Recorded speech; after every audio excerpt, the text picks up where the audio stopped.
ټیک شو. اوس یو کس ته معمولی زکام دی، چیسټ انفیکشن دی، دا ضروري نه دی دا د کورونا مریض دی.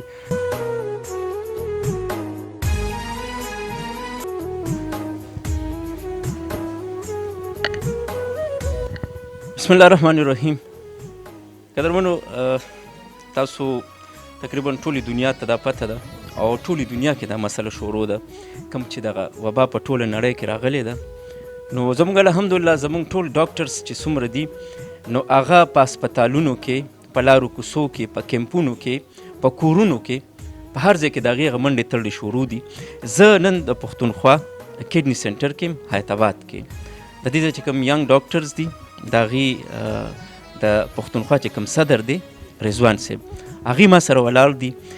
دیم خپل ډاکټرز له اوږه په اوږه ورغلي دي او یو کار یې شروع کړی دی، یو منډه تړلی شروع کړې ده چې هغې کې به انشاءالله تعالی زمونږ چې کوم عوام دي، عام ولس دی، د هغې به پکې فایدې. نور به ډاکټر صاحب نه ورو. السلام علیکم جی. وعلیکم السلام. تاسو ډېره مهرباني، ډېره شکریه. یو میسج دا دی چې په دې ټایم باندې زموږ ته د میډیا ډېر زیات ضرورت دی.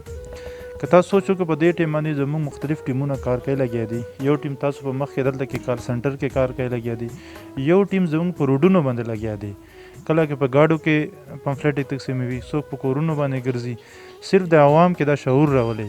یو ټیم زموږ په کال سنټر کې هم ناست دی. دا جنگ چې کوم دی دا ډاکټران، نرسز، پیرامیډکس په یوازې نشي کولی، دې کې د عوام هم ضرورت دی. عوام خپل رول پلی کولی شي، ډاکټرز په خپل کوي. مونږ همیشه د انسانیت خدمت کړی دی، بیا به هم کو بیا به هم کو. مونږ هر زمونږ مورال بلند دی، مونږ به انشاءالله هرې قربانۍ ته تیار یو، خو د عوام سپورټ نه بغیر دا شیز نه کېږي. اوس عوام به څنګه زمونږ سپورټ کوي؟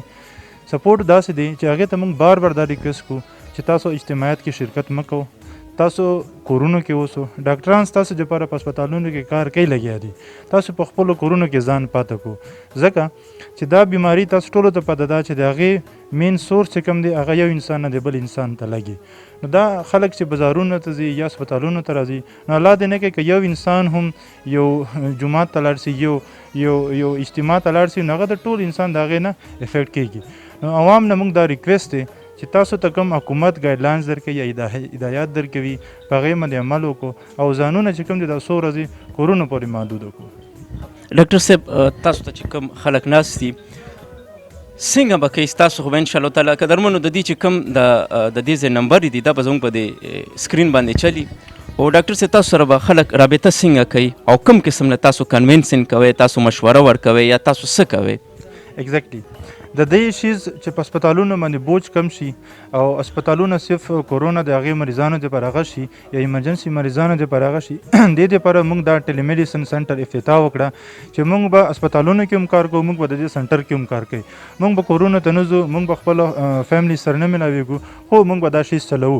دې کې دا د موږ دا نمبر شیر کړی دی، هغه به تاسو په سکرین باندې ووینو چې چاته څه هم داسې ایمرجنسي نه وي، معمولی بیماري ده، سپوز هغې خېټه خرابه ده، مرۍ خرابه دی، هغه سترګو کې څه مسله ده یا انټي څه ایشو ده ورته، یا د شوګر بلډ پریشر ایشو ده، زموږ ایکسپرټ ډاکټران، سپیشلیست ډاکټران دلته کې موجود دي.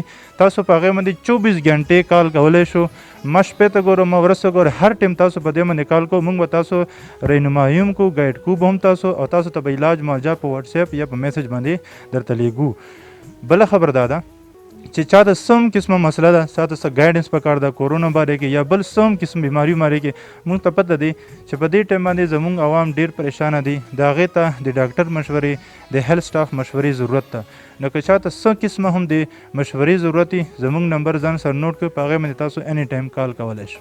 ښه ډاکټر صاحب، اخرنۍ پوښتنه دا لرم، زموږ چې څومره خلک مونږ اوري، مونږ ویني او مونږ هم د دې معاشرې خلک یو ګرځو، نو ټول خلک ذهني طور پریشانه شو. څومره چې زموږ د عوام دي دې ته څه وایې چې کوم هغه اسانه لار ده چې خپل دا ټینشن ختم کړي، دا ذهني بیماري چې د دې کومه ده دا ختم کړي؟ ګوره جي، موږ ته پته دی ځکه چې کالز باندې موږ ته خلک کالونه را روان دي. د ټینشن ختمولو طریقه دا ده چې کوم حکومت یا د ډاکټرانو ګایډلاینز دي یا کوم هدایات یې درکړي دي، ځکه هر یو مریض چې کوم دی هغه د کورونا مریض نه وي. ټیک شو. اوس یو کس ته معمولی زکام دی، چیسټ انفیکشن دی، دا ضروري نه دی دا د کورونا مریض دی. هغه سره ټریول هسټري نشته دی یا پازیټیو پیشنټ سره کنټیکټ نشته دی، نو ضروري نه چې دا به د کورونا پیشنټ وي. بهرحال موږ ټولو ته بیا هم دا ریکویسټ دی که چاته څه هم داسې څه شکایت وي زمونږ د هیلپ لاین نمبر یې تاسو دپاره 24 ګنټې اویلیبل دی. په دې باندې کال کو ګنټه ټیم غواړو، نیمه ګنټه ټیم غواړو، 10 منټه ټیم غواړو چې څومره پر تاسو موږ نه مطمئن شوي نه یو موږ به تاسو سره خبرې کوو، د تاسو د هر خبرې جواب بدله درکوو. قدرمن شي ډاکټر صاحب، قدرمنو رضوان صاحب د دې ټیم دلته ناست دی، زما کیمرامین صاحب که تاسو ته وښیي، وسیم جانه د دې چې دا کم ټیم دی دا خو لږ واخلې او دی څنګه چې دی ووې 24 ګنټې دی دلته خپل سروس ورکوي، دی لګیا دی دلته، دی خپل کور، خپل بچي، خپل مال حال، خپل هر څه یې پرېښي دي. دې کې لږ ستاسو خبرې شریکوم. السلام علیکم. وعلیکم السلام. ستاسو نوم سر؟ ما ډاکټر طاهر نوم دی، چلډرن کې ما FCPS کمپلیټ کړی دی. طاهر صاحب 24 ګنټې د خپل کور نه، د خپلو بچو نه، د هغې نه لرې ناست یې، څه احساسات لرئ په دې زړه کې؟ واقعي خبره دا ده چې دلته چې کوم موږ سره ټیم کې نور ملګري دي، د کور نه لرې کېدل، بیا د مور پلار، بیا خاص کر بچو د دې نه لرې کېدل واقعي دا یو ډېر ګران دغه دی. خو چې کله هم دا ملګري دا سوچ وکړي چې موږ د یو داسې مقصد دپاره راوتي یو چې په هغې کې د موږ د دې قام او د وطن د هغې خلکو موږ خدمت کولی شو چې کوم په تکلیف کې دي، چې کوم د ذهني او بدني پریشانۍ نه تېرېږي، چې دغه سوچ او دغه فکر مخې له راشي، یقین وکړئ چې زموږ نه هر څه هیر شي، خپل کور خپل دغه رانه هیر شي او ټول کنسنټریشن ټول توجه په دې طرف باندې شي. او تر اوسه پورې یو ملګري هم په شا نه دي کتې دي، په شا سوچ نه دی کړی. دا زموږ مقصد دی. قدرمنو د ډاکټر صاحب دا خبره به وړاندې بوځم، او دا ینګ ډاکټرز دا هغه خلک دي چې دی ټول عمر له په سړکونو تیر که، دی ټول عمر له په منډو تړلو تیر که، دی ټول عمر له کله د پولیسو نه لاټي چارج، کله یو خوا منډه کله بل خوا منډه تړله. نو اوس داسې معلومیږي چې دی دا ورځ لیدله چې الله دې نه کړي که داسې څه وشو نو د هغې حل به څه وي. نو انشاءالله تعالی مونږ به دې سره اوږه په اوږه ولاړ یو. د دې چې کوم صدر صاحب دی د هغې دا وینا وه چې په کار دا ده چې مونږ له میډیا سپورټ راکړي.